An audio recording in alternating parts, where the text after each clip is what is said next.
Hello friends. Book है everyday Ayurveda. Writer हैं doctor Bhaswati Bhattacharya. Daily habits that can change your life. आज वाले episode में मैं बात करूंगी कानों की सफाई के बारे में और नाक की सफाई के बारे में। इससे पहले वाले एपिसोड में मैंने आईज के बारे में बताया था आपको। इसका एक टाइम टेस्टेड और एंशियंट रिचुअल है कान की सफाई का, जिसको कर्णपूर्णा बोलते हैं। कर्ण का मतलब है कान और पूर्णा का मतलब है उसको भरना। इसको करने से कान की हार्मनी रीएस्टेब्लिश हो जाती है। यदि कान में गरम तेल भरते हैं ताकि कोई बाहर से चीज़ ऑर्गेनिज्म उसमें ना घुस सके और ईयर वैक्स भी कम ना हो, इसके लिए प्योर सिसमी ऑयल, जिसे तिल का तेल कहते हैं, वो यूज़ किया जाता है। सिसमी ऑयल एंटी इन्फ्लेमेटरी और कामिंग इफेक्ट रखता है। जो प्योर सिसमी ऑयल है वो वाता और पित्ता को कम करता है। कान में ना तो बहुत ज़्यादा गरम तेल डालना है और बहुत ठंडा भी नहीं डालना है। उसको क्या करना है, थोड़ा हल्का सा गरम करके कॉटन को उस ऑयल में डिप करके कान में धीरे धीरे डालें और 15-20 मिनट उसमें डाल के रखें और फिर दूसरी साइड से करके उसको निकाल दें। ये आयुर्वेदिक डॉक्टर ठीक से आपको समझा सकते हैं। कर्णपूर्णा से वाता शांत होता है और इससे बॉडी बैलेंस करने में ये क्रिया हेल्पफुल होती है। कान का काम है बॉडी को बैलेंस करना, for orienting the body to gravity, detect sound and interpreting it as hearing. इसके ये काम है ग्रेविटी के लिए इस तरफ हमें ओरिएंट करना, साउंड को सुनना और इंटरप्रेट करना चीज़ों को। आयुर्वेद में बताया जाता है कि जब कान में टॉक्सिन्स बन जाते हैं और वाता बढ़ जाता है कान में, तो नर्वस सिस्टम डिस्ट्रॉय हो जाता है। इस तरह के लोगों की इमोशंस डिस्टर्ब हो जाती हैं। लोगों को सुनना बंद हो जाता है because they do not want to hear what they can not take in. हमारे इंडियन ट्रेडिशन के अकॉर्डिंग माइंड की ओरिजिनल लैंग्वेज संस्कृत है, जिसका डायरेक्ट रिलेशन हमारी कॉन्शियसनेस और सोल के साथ है। संस्कृत के श्लोक्स, प्रेयर्स या चैंटिंग, ओम की ध्वनि, ये मुंह से बोले जाते हैं, तो हमारे कान के माध्यम के थ्रू ब्रेन में जाते हैं और वहाँ पर एक बहुत अच्छा प्रभाव डालते हैं। Understanding of Sanskrit is understanding the science of life.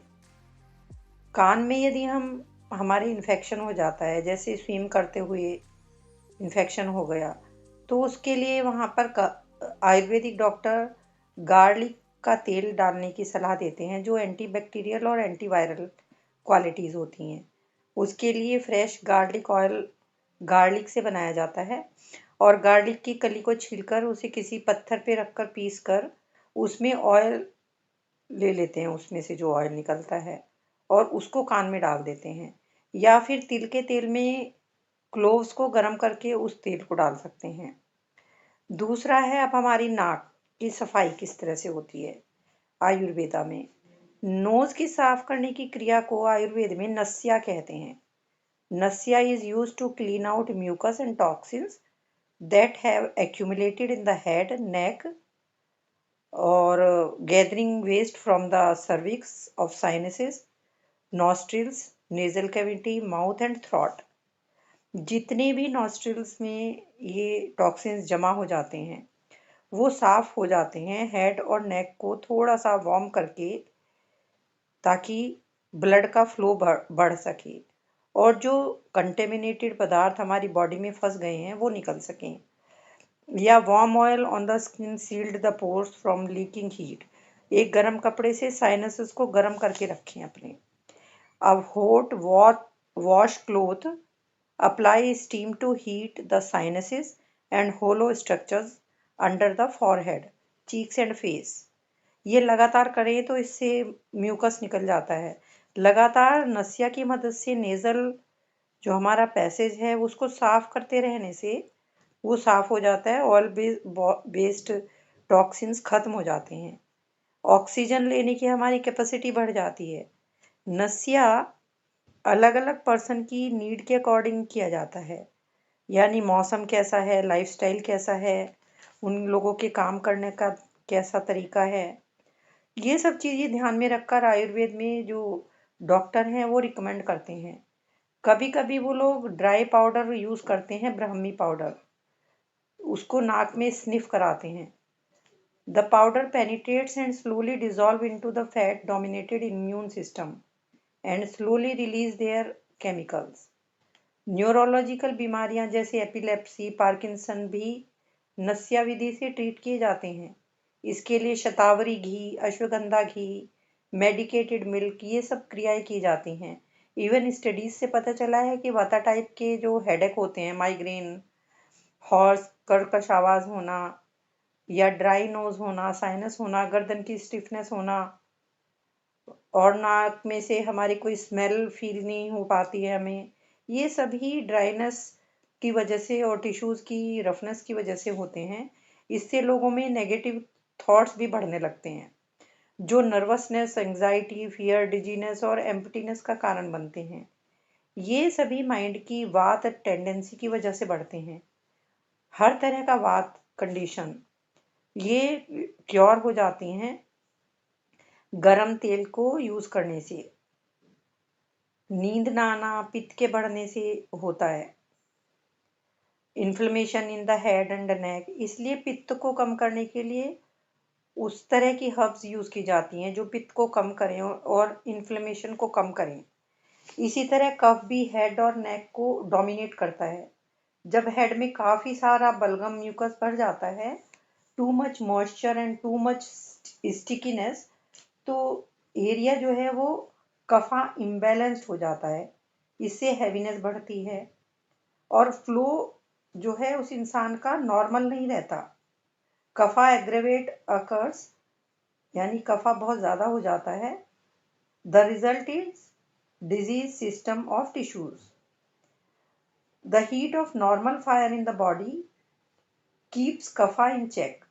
यदि किसी की बॉडी का टेम्परेचर, बॉडी की फायर ठीक है, तो उसका कफा ठीक रहता है। Movement by vata moves the heaviness of kapha along in the body. Nose का जो मेन काम है वो है सूंघना, पर ये एयर को गर्म भी करती है। जो हमारी नाक है, जब हम सांस लेते हैं तो वहां से लेकर चेस्ट से लंग तक वो जाती है, क्योंकि ठंडी हवा से वहां पर रुकावट हो सकती है, चेस्ट में जाके, लंग्स में जाके, और वो श्रिंक हो सकती है। तो एयर को हमारी जो नोज है वो ह्यूमिड करती है, ह्यूमिड करके अंदर भेजती है, ताकि ज़्यादा ड्राई एयर लंग्स में ना जा पाए। जो नाक के हेयर्स होते हैं नोज के, वो अनवांटेड पार्टिकल्स को भी अंदर जाने से रोकते हैं, जो कंटेमिनेटेड पार्टिकल्स हैं, ताकि लंग्स तक इन्फेक्शन ना पहुंच पाए। Other than that, nose smell करने के लिए होती है। Human have about 350 different type of smell receptors. हमारे ब्रेन को ये स्मेल करके मैसेज भेजते हैं। इसीलिए हम जो स्मेल हमने बहुत सालों पहले भी फील की होती है ना, सूंघी होती है, वो एक बार हम सूंघ लेते हैं तो उसको हम बहुत सालों बाद भी पहचान पाते हैं। उस स्मेल से रिलेटेड विजुअल्स भी हमें याद आ जाते हैं कि हमने ये स्मेल कहाँ पे ली थी, कब की थी। आयुर्वेदा में श्रोत साधन शोधन की भी टेक्निक है। ये ट्रीटमेंट किया जाता है एक नॉस्ट्रिल से पानी अंदर डाल के दूसरी साइड के नॉस्ट्रिल से बाहर निकालना। ये प्रोसेस एक आयुर्वेदिक डॉक्टर या किसी उसके प्रेजेंस में आप लोगों को करना चाहिए। इसको जल नीति कहते हैं। जल नीति में एक पॉट का यूज़ किया जाता है जिसमें एक लंबी सी नली होती है, एक केटल से अटैच होती है। उसमें सी सॉल्ट डाल के या टर्मरिक पाउडर डाल के ये किया जाता है, क्योंकि हल्दी में एंटीबायोटिक होता है, एंटी इन्फ्लेमेटरी होती है, तो इसकी वजह से क्रॉनिक साइनसाइटिस भी ठीक हो जाता है। रात को सोने से पहले नाक में सरसों के तेल की कुछ बूंदें आप डाल सकते हैं। साइनसाइटिस का एक इन्फ्लेमेशन होता है ये, as well as a chronic buildup of mucus. It is a pitta kapha disturbance. Pitta और कफा जब बढ़ जाता है तो आयुर्वेद की विधि से पित्ता और कफ को भी ठीक किया जा सकता है। जल नीति से साफ करके मस्टर्ड ऑयल से कोटिंग करके कफ को कम किया जाता है। ऑयल ड्रॉप्स डालते हैं रात में, specially in the dry winter. Clean little finger उससे साफ कर लेते हैं घी से, और मस्टर्ड ऑयल को भी नाक में लगा लेते हैं। The nasal passage becomes lubricated. From the outside, the nostrils is gently massaged to open the deep nasal tissues. और बाहर से भी उस नॉस्ट्रिल पे धीरे धीरे तेल से मालिश कर सकते हैं। तो इस तरह से आप अपनी नोज की और ईयर की देखभाल कर सकते हैं।